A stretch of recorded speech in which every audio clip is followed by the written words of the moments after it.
নমস্কার বন্ধুরা, রুম্পাস ঘরোয়া রান্নাতে আপনাদের স্বাগতম। আশা করছি আপনারা সবাই ভালো আছেন। ভিডিওটা পুরো দেখার অনুরোধ রইল।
দশ মিনিট পর উঠানোর পর দেখি এগুলো পুরো সফট হয়ে গেছে। তারপর একটা মিক্সিং বল নিব, ওইখানে 3-4 চামচ বেসন দেব,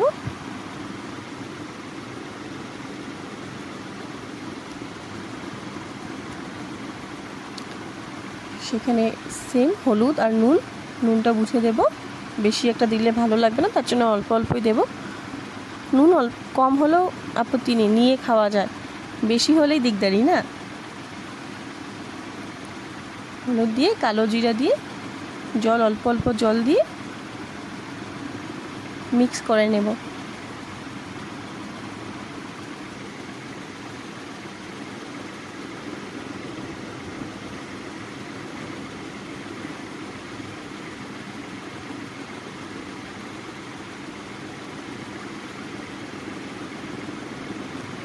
জল লাগলে দেবো, আর না লাগলে দেবো না। এখানে আপনার চাউল গুঁড়ো অল্প অ্যাড করতে পারেন ক্রাঞ্চির জন্য। আমি এখানে সুজি দিয়েছি, সুজিটা যেহেতু ফুলবে অল্প, তো ঢেকে রাখি। আর এদিকে ততক্ষণে আমরা স্টাফিংটা করি। মশলা যেটা পেঁয়াজ রসুন সবগুলো দিয়ে শস্য দিয়ে করেছিলাম, সেটা দিয়ে একে একে এরকম মাঝখানে সব পুরগুলো দিয়ে দেব। একে একে সব করার পর অনেকগুলো হয়ে যাবে সব।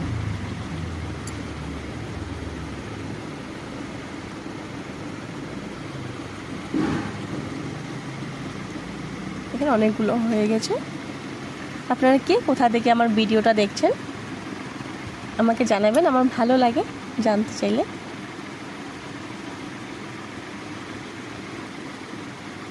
তারপর ব্যাটারটা এরকম দেখেন সুজি দেওয়ার পর এরকম লাগা লাগা হয়ে গেছে। ব্যাটারটা বেশি পাতলা করবেন না, এরকম কড়াইতে তেল গরম করে একে একে সবগুলো দিয়ে দেব।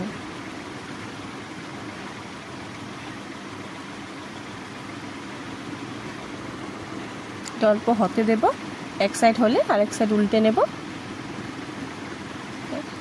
রেডি। তারপর গরম গরম ভাত দিয়ে পরিবেশন করুন। দেখা হচ্ছে নেক্সট ভিডিওতে। ধন্যবাদ।